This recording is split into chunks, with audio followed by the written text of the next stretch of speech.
அவர்களுடைய ஆகாசம் இப்ப நீங்க ஆகாசம், காற்று, தீ, நீர், நிலம் என்று பாருங்க. அவர் ஸ்மோக் பண்ணாங்கன்னா உள்ள இருக்கும்பொழுது அவருக்கு கிடைக்கும். என்னது அதனுடைய பிரதிபலன் கிடைக்கும். வெளியே இருக்கும்போது உங்களுக்கு கிடைக்கும், உங்களுக்கு கிடைக்கும்.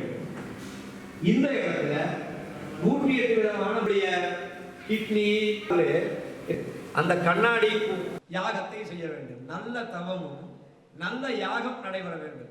வீடுகளிலே செய்யக்கூடிய யாகங்கள் எல்லாம் உங்களுடைய தனிப்பட்ட விஷயம்.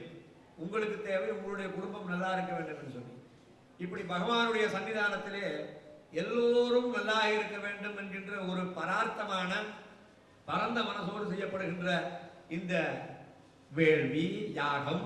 இந்த யாகம் நடந்தால் என்ன நடக்கும் என்று சொன்னா, இந்த போடப்படுகின்ற மூலிகைகள் எல்லாம் ஒன்று சேர்ந்து மேலே சென்று முகில்களை கூட்டக்கூடிய தன்மையை இருக்கின்றன.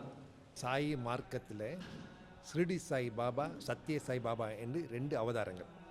ஷிரடி சாய் பாபாவுடைய அவதாரம்தான் பிறகு சத்ய சாய் பாபாவாக வந்திருக்கின்றது.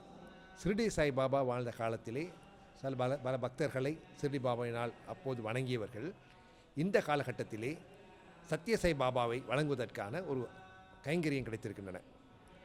இன்று பகவான் ஸ்ரீ சத்ய சாய் பாபாவின் மகா சமாதி தினமாகும்.